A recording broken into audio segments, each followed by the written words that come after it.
ಬಾಗಲಕೋಟೆಯಲ್ಲಿ ಸಿಎಂ ಪುತ್ರ ಭರ್ಜರಿ ಕ್ಯಾಂಪೇನ್ ಮಾಡ್ತಾ ಇದ್ದಾರೆ. ಉಮೇಶ್ ಮೇಟಿ ಪರವಾಗಿ ಯತೀಂದ್ರ ಸಿದ್ದರಾಮಯ್ಯ ಪ್ರಚಾರ ಮಾಡ್ತಿರುವಂತದ್ದು.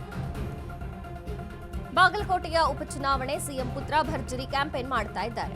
ಉಮೇಶ್ ಮೇಟಿ ಪರ ಯತೀಂದ್ರ ಸಿದ್ದರಾಮಯ್ಯ ಪ್ರಚಾರ. ಸೋಲಿನ ಭಯದಿಂದ ಪ್ರಚಾರಕ್ಕೆ ಬಂದಿಲ್ಲ ಎಂದ ಯತೀಂದ್ರ. ಅಶ್ವವೇಗ ನ್ಯೂಸ್ಗೆ ಯತೀಂದ್ರ ಸಿದ್ದರಾಮಯ್ಯ ಹೇಳಿಕೆ. ಉಪಚುನಾವಣೆಯನ್ನು ನಾವು ಗಂಭೀರವಾಗಿ ಪರಿಗಣಿಸುತ್ತೇವೆ. ಯಾವುದೇ ಬೈ ಎಲೆಕ್ಷನ್ ಇರಲಿ, ಪಕ್ಷದ ಗೆಲುವಿಗಾಗಿ ನಾವು ಶ್ರಮಿಸುತ್ತೇವೆ. ಎರಡೂ ಕ್ಷೇತ್ರದಲ್ಲಿ ಕಾಂಗ್ರೆಸ್ ಪಕ್ಷ ಗೆಲ್ಲೋದು ಖಚಿತ. ಅಧಿಕಾರ ಹಾಗೂ ಹಣದ ದುರುಪಯೋಗ ಅಂತ ಬಿಜೆಪಿಯ ಬಗ್ಗೆ ಆರೋಪ ಮಾಡಿದ್ರು. ಬಿಜೆಪಿ ಆರೋಪಕ್ಕೆ ಯತೀಂದ್ರ ಸಿದ್ದರಾಮಯ್ಯ ಟಾಂಗ್ ಕೊಟ್ಟಿದ್ದಾರೆ. ಬಿಜೆಪಿ ಪಕ್ಷದವರಿಗೆ ಸುಳ್ಳು ಹೇಳೋದೇ ಕೆಲಸವಾಗಿ ಬಿಟ್ಟಿದೆ. ಅಶ್ವವೇಗ ನ್ಯೂಸ್ಗೆ ಯತೀಂದ್ರ ಸಿದ್ದರಾಮಯ್ಯ ಹೇಳಿಕೆಯನ್ನ ಕೊಟ್ಟರು. ಬಾಗಲಕೋಟೆಯಲ್ಲಿ ಸಿಎಂ ಪುತ್ರ ಈಗ ಭರ್ಜರಿ ಕ್ಯಾಂಪೇನ್ ಮಾಡ್ತಾ ಇದ್ದಾರೆ. ಉಮೇಶ್ ಮೇಟಿ ಪರ ಯತೀಂದ್ರ ಸಿದ್ದರಾಮಯ್ಯ ಭರ್ಜರಿ ಪ್ರಚಾರ. ಸೋಲಿನ ಭಯದಿಂದ ಪ್ರಚಾರಕ್ಕೆ ಬಂದಿಲ್ಲ ಯತೀಂದ್ರ ಅನ್ನುವಂಥ ಮಾತಿತ್ತು. ಈಗ ಅಶ್ವವೇಗ ನ್ಯೂಸ್ಗೆ ಯತೀಂದ್ರ ಸಿದ್ದರಾಮಯ್ಯ ಹೇಳಿಕೆಯನ್ನ ಕೊಟ್ಟಿದ್ದಾರೆ. ಉಪಚುನಾವಣೆ ಇರಲಿ ಅಥವಾ ಚುನಾವಣೆ ಇರಲಿ, ಯಾವುದೇ ಬೈ ಎಲೆಕ್ಷನ್ ಕೂಡ ನಾವು ಗಂಭೀರವಾಗಿ ಪರಿಗಣಿಸ್ತೇವೆ. ಯಾವುದೇ ಬೈ ಎಲೆಕ್ಷನ್ ಇರಲಿ, ಪಕ್ಷದ ಗೆಲುವಿಗಾಗಿ ನಾವು ಶ್ರಮಿಸ್ತೇವೆ. ಹಾಗಾಗಿ ಎರಡೂ ಕ್ಷೇತ್ರದಲ್ಲಿ ಕಾಂಗ್ರೆಸ್ ಪಕ್ಷ ಗೆಲ್ಲೋದು ಖಚಿತ ಅಂದ್ರು. ಅಧಿಕಾರ ಹಾಗೂ ಹಣ ದುರುಪಯೋಗ ಅಂತ ಬಿಜೆಪಿ ಆರೋಪ ಮಾಡಿತ್ತಲ್ಲ, ಈ ಆರೋಪಕ್ಕೆ ಯತೀಂದ್ರ ಸಿದ್ದರಾಮಯ್ಯ ಟಾಂಗ್ ಕೊಟ್ಟಿದ್ದಾರೆ.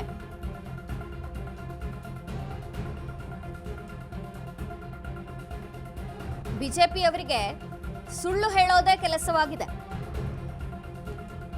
ಅಶ್ವವೇಗ ನ್ಯೂಸ್ ಜೊತೆ ಯತೀಂದ್ರ ಸಿದ್ದರಾಮಯ್ಯ ಎಕ್ಸ್ಕ್ಲೂಸಿವ್ ಆಗಿ ಮಾತನಾಡಿದ್ದಾರೆ.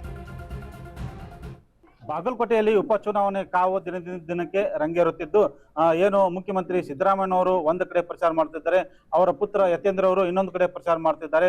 ಬನ್ನಿ ಈಗ ಅವರು ನಮ್ಮೊಂದಿಗಿದ್ದಾರೆ. ಯಾವ ತರ ಪ್ರಚಾರ ಮಾಡ್ತಿದ್ದಾರೆ, ಯಾವ ತರ ಒಂದು ಕಾಂಗ್ರೆಸ್ ಪಕ್ಷ ಗೆಲುವಿನ ವಿಶ್ವಾಸ ಹೊಂದಿದ್ದಾರೆ ಅಂತ ಕೇಳೋಣ. ಸರ್ ನಮಸ್ಕಾರ. ಸರ್, ಈಗ ನೀವು 2 ದಿನದಿಂದ ಪ್ರಚಾರ ಮಾಡ್ತಾ ಇದ್ದೀರಿ ಬಾಗಲಕೋಟೆ ಮತಕ್ಷೇತ್ರದಲ್ಲಿ. ಯಾವ ತರ ನೀವು ಗೆಲುವಿನ ವಿಶ್ವಾಸ ವ್ಯಕ್ತಪಡಿಸಿದ್ದೀರಿ? ನಾನು ನಿನ್ನೆಯಿಂದ ಕೂಡ ಪ್ರಚಾರ ಮಾಡ್ತಾ ಇದ್ದೀನಿ.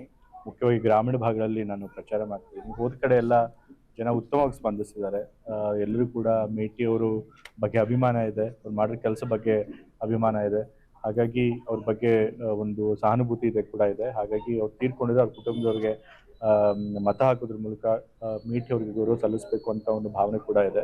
ಜೊತೆಗೆ ನಮ್ಮ ಸರ್ಕಾರ ಮಾಡಿರುವಂತಹ ಕೆಲಸಗಳು ಮತ್ತೆ ನಾವು ಕೊಟ್ಟಂತ ಗ್ಯಾರಂಟಿ ಕಾರ್ಯಕ್ರಮಗಳ ಬಗ್ಗೆನೂ ಜನಕ್ಕೆ ಬಹಳಷ್ಟು ತೃಪ್ತಿ ಇದೆ. ಸೊ ಎಲ್ಲ ಕಾರಣಗಳಿಂದ ಅವ್ರು ನಮ್ಗೆ ವೋಟ್ ಹಾಕ್ತಾರೆ, ನಮ್ಮನ್ನ ಗೆಲ್ಲಿಸ್ತಾರೆ ಅಂತ ಕೇಳಿ.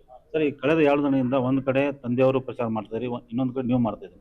ಅಂದ್ರೆ ಅಷ್ಟೊಂದು ಇದು ನಿಮಗ ಏನು ವಿಶ್ವಾಸ ಇದೆಯೋ ಅಥವಾ ಇಲ್ಲೇನೋ ಸೋಲಿನ ಕೆಲವೊಂದು ಹಿನ್ನೆ ಇರ್ಬೋದು ಅಂತ? ಪ್ರತಿ ಚುನಾವಣೆನೂ ಕೂಡ ನಾವು ಗಂಭೀರವಾಗೇ ತಗೊಳ್ತೀವಿ.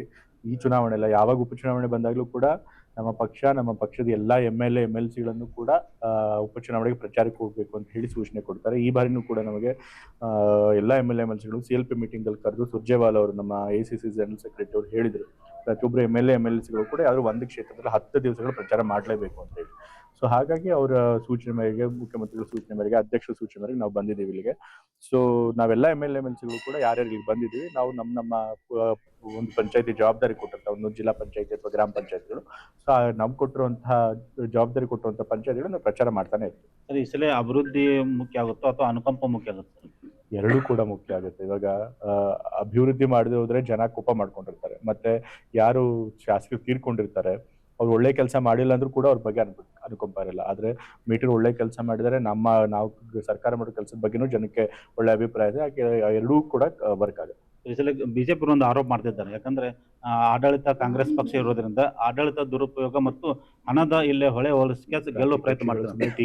ಟೀಕೆ ಮಾಡ್ಬೇಕು ಅಂತ ಟೀಕೆ ಮಾಡ್ತಿರ್ತಾರೆ ಅಷ್ಟೇ. ಇವರು ಅಧಿಕಾರದಲ್ಲಿದ್ದಾಗಲೂ ಕೂಡ ಉಪಚುನಾವಣೆ ನಡೀತು, ಆಗ್ಲೂ ಕೂಡ ಅವರು ಏನೆಲ್ಲ ಮಾಡಿ ಚುನಾವಣೆ ಗೆದ್ದಿದ್ದಾರೆ. ಬಟ್ ನಾವು ಅದೆಲ್ಲ ಏನು ಮಾಡ್ಬೇಕಾಗಿಲ್ಲ, ಯಾಕಂದ್ರೆ ನಾವು ಜನಕ್ಕೆ ಒಳ್ಳೆ ಆಡಳಿತ ಕೊಡ್ತೀವಿ, ಜನ ನಮ್ಗೆ ಓಟ್ ಹಾಕ್ತಾರೆ. ಜಾತಿ ಆಧಾರ ಮೇಲೆ ಇಲ್ಲಿ ಏನಾದ್ರು ಚುನಾವಣೆ? ಎಲ್ಲಾ ಚುನಾವಣೆ ಹೇಗೆ ನಡೀತಾ ಹಾಗೆ ನಡೀತೆ. ಬಟ್ ಜಾತಿಗಿಂತ ಹೆಚ್ಚಾಗಿ ಜನ ಕೆಲಸದ ಆಧಾರದ ಮೇಲೆ ನಮ್ಮ ಅಭ್ಯರ್ಥಿ ನೋಡಿ ಓಟ್ ಕೊಡ್ತಾರೆ. ಸರ್, ಎಷ್ಟು ಮತಗಳಂತರದಿಂದ ಗೆಲ್ಬಹುದು? ಅದನ್ನೆಲ್ಲ ನಾವು ಪ್ರಿಡಿಕ್ಟ್ ಮಾಡಕ್ ಆಗೋದಿಲ್ಲ. ಬಟ್ ನಾವು ಗೆಲ್ಲುವಂತಹ ನಂಬಿಕೆ ಹಂಗೆ. ಇದು ಏನು ಯತೀಂದ್ರ ಅವರು ಮನದಾಳದ ಮಾತು. ಆನಂದ್, ಅಶ್ವವೇಗ ನ್ಯೂಸ್, ಬಾಗಲಕೋಟೆ.